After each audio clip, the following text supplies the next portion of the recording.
Welcome everybody, welcome to the channel. I am Aesop Grimm, and this is the intro video for Chronicle number 3 in a video game called Elden Ring that I'm going to be doing a playthrough on. And the first thing I like to do in my Chronicles is to give a content briefing so that viewers know what they're getting into. I don't like the idea of anybody getting blindsided by something, So I use two sites when possible. The first site I'll tell you is the ESRB site. That's the official rating.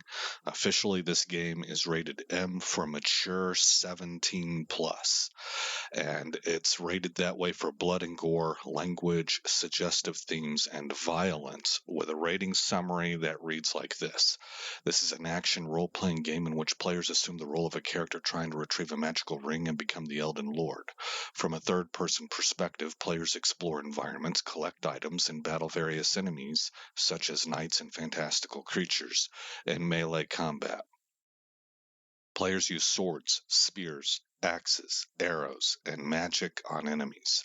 Combat is highlighted by cries of pain, splatters of blood, and impact sounds. The game includes depictions of gore, collectible items that include severed fingers and tongues, a boss character cutting off its arm, severed arms hanging from a ceiling. During the course of the game, a humanoid monster is depicted partially nude, with scales and/or scars covering its breast and pelvic regions. The SH word appears in the dialogue. Okay, there are lots of videos on YouTube that you can watch, including on my own channel. If you want to get an idea of what the game looks like visually, you can look at trailers. This stuff is all over YouTube if you want to get a better idea. But that is the ESRB summary and rating: mature 17 plus, blood and gore, language, suggestive themes, and violence. My go-to site, actually, that I really just am fond of. I don't know, I just like it. I think maybe because it doesn't matter. It's commonsensemedia.org. commonsensemedia.org. They rate it at age 15 plus and give it 4 stars. Very quick description. They say intense fantasy has brutal, bloody, medieval style combat. If you scroll down a little bit further, they have a little box called What Parents Need to Know, and it reads like this. Parents need to know that Elden Ring is a fantasy role-playing game, or RPG, for Xbox One, Xbox Series XS, PlayStation 4, PlayStation 5, and Windows PCs. A collaboration between Japanese developer From Software, who are the makers of the Dark Souls franchise, and renowned fantasy writer George R.R. Martin of A Song of Ice and Fire fame. You folks may know that better as Game of Thrones. This open-world RPG is tough and intense. Assuming the role of a customizable hero, you can select gender, skin tone, and voice. Players quest to restore the game's titular ring, a powerful artifact shattered long ago. Players spend the bulk of their time exploring a world filled with aggressive humanoids and monsters, including goblins and trolls, as well as fantasy animals such as huge crabs and massive bears. Combat, sometimes from atop a horse, is frenetic and bloody, involving swords, axes, shields, bows and arrows, and magic. Red blood sprays from wounds and coats the hero's armor, and bodies are seen strewn on the ground. The fighting can be very difficult, with death potentially resulting in lost progress. Themes of perseverance and pride in accomplishing difficult tasks emerge organically through play. Limited online play encourages players to cooperate with each other to achieve objectives, as well as engage in friendly competition against others. Side note here, guys, I play offline. All of those notes that you can read from other players, one, they're mostly useless. Sometimes they're even trolling. And then two, for me, they just create a lot of clutter, which puts me in, I don't know how to describe this, like a bad mental space. It's not like I'm unhinged or anything. It just makes it less of a pleasant experience for me. So I have that. I play offline. One of the enemies appears partially nude with only scales obscuring its breasts. The words hell and the SH word appear in dialogue. All right, so that's going to wrap it up for content briefing. You can usually, if you're looking for more information, you can usually refer to my first Chronicle content briefing, but that'll do it for this one. Let's go ahead and move on to what the plan is. I have two main ideas that I want to present. Number one, you'll notice that this says on the right side, Elden Ring Limgrave. I came up with this idea whenever I was playing my last Crusader Kings 3 Chronicle, where I'm going after a goal that can take a really long time, especially with my playstyle, called where you restore the old borders of the Roman Empire. And so what I decided to do with that is to split that up into 3 or 4 chronicles where the break point is kind of at a logical progression point. So, for example, my first chronicle in that series covered going from the county of Salerno to forming the kingdom of Sicily, which covers southern Italy. And then my second chronicle was, okay, now that we've got Sicily, let's grab all of Italy and we'll officially form the country of Italy. So I just got done doing that one. So that's where the idea comes from, and that's what I'm thinking of doing here too. Chronicle number 3 here is going to revolve strongly, heavily around the area of Limgrave. That doesn't mean that we won't depart Limgrave ever. It just means that the vast majority of everything that's going to happen within this chronicle, for some reason I was wanting to say conflict, within this chronicle, will occur within that starting area. And if the Weeping Isles are not part of Limgrave, then just know that I am doing the Weeping Isles here also. I just didn't know whether or not that was considered part of Limgrave or not. And then the second chronicle will cover something like Stormvale Castle, and so I'm thinking of having each chronicle revolve around whatever zone it is that we're moving into. The second thing is I've actually tried to start this chronicle multiple times, and I'm having a hard time deciding what character I want to do. And I'm finding that the reason is not because I don't have a good idea of what it is I want to become or what I want to aim for. The reason is because I don't know the game well enough to actually understand exactly whether I can do that or not, or how I can accomplish that best. And it's causing me to waffle back and forth between a couple archetypes. So I've made a decision. I am going to be aiming. This is like the skeleton outline of what our overall plan is for the rest of the time that I play this character through however many chronicles of Elden Ring it takes to beat the game. So I am thinking to try and play a holy warrior, something like a paladin. I want him to use a shield. I want him to use a sword or some kind of a weapon. Doesn't really matter, but he'll have a shield. I'm not looking to primary as a two-hander. I want the shield to be an integral part.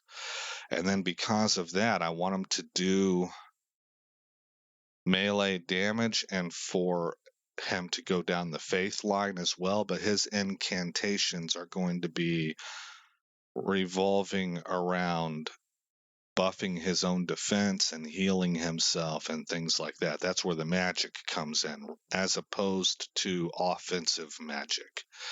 So it's occurred to me that this game, you're not necessarily looking for the most meta optimal build for a character. You're more encouraged to role play various character types and to enjoy it from that aspect. So that's what I'm going to be aiming for.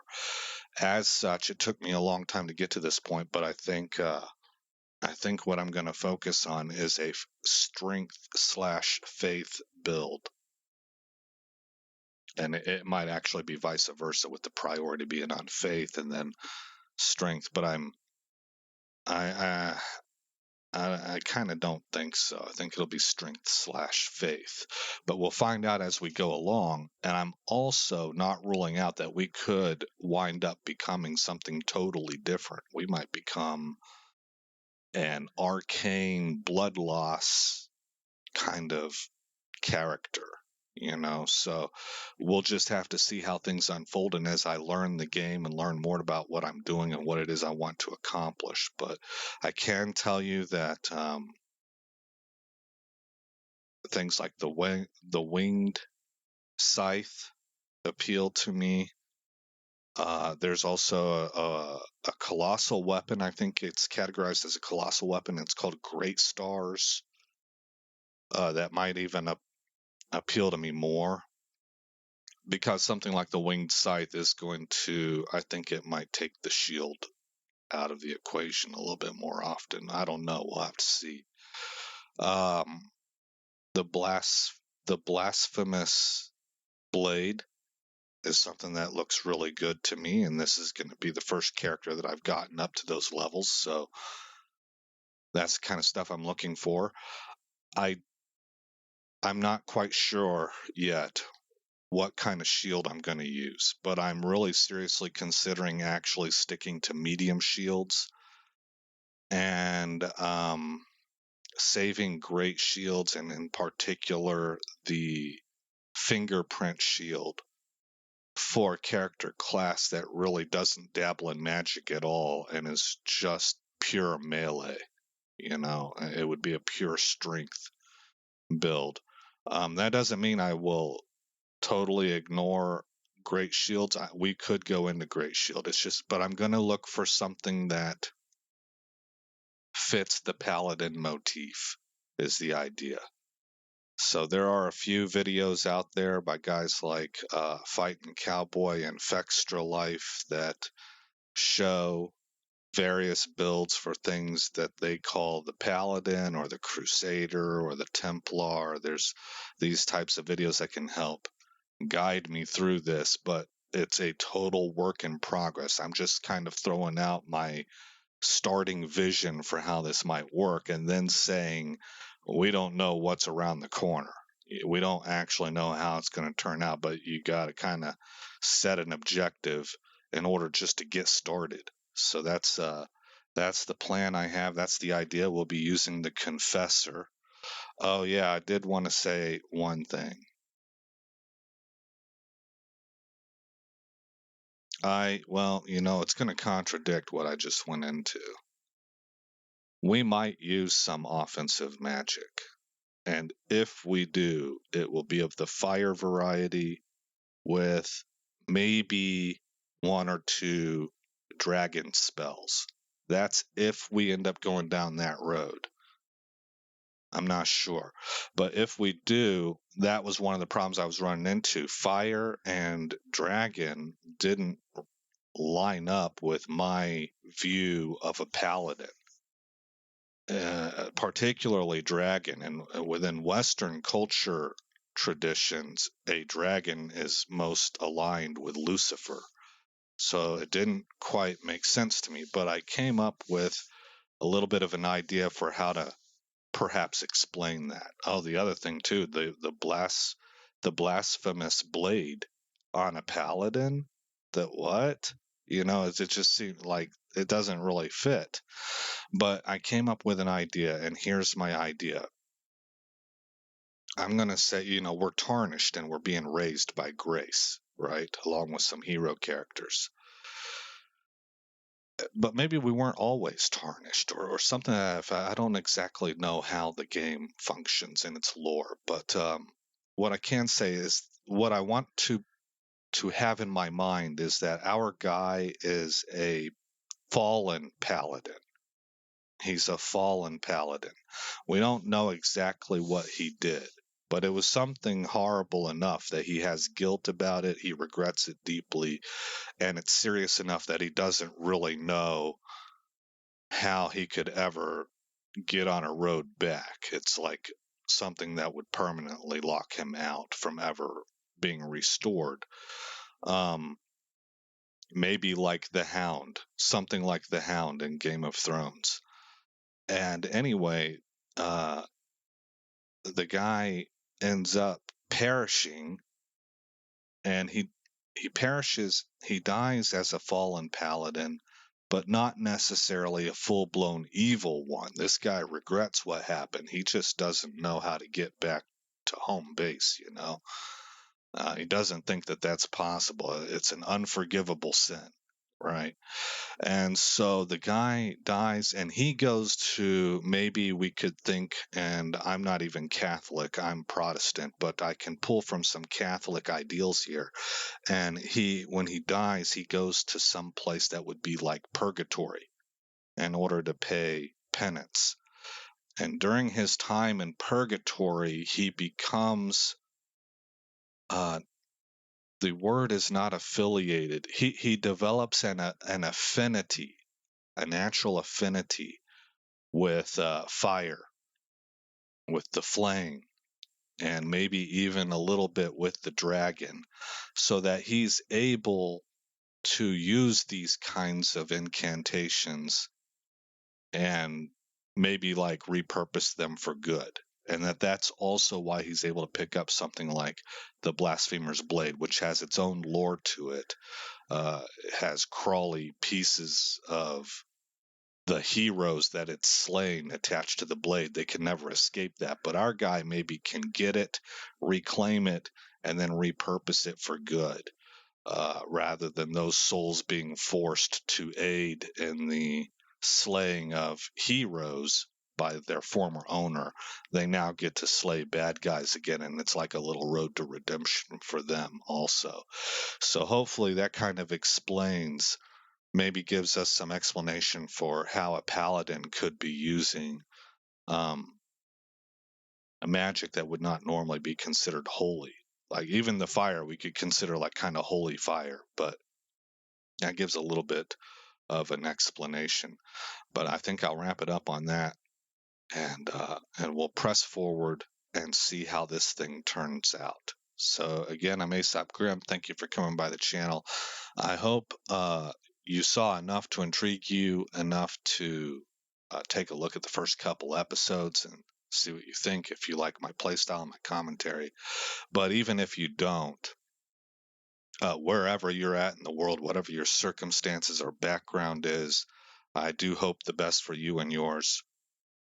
And I hope all is well in your neck of the woods. And I will see you in the next episode where this story begins.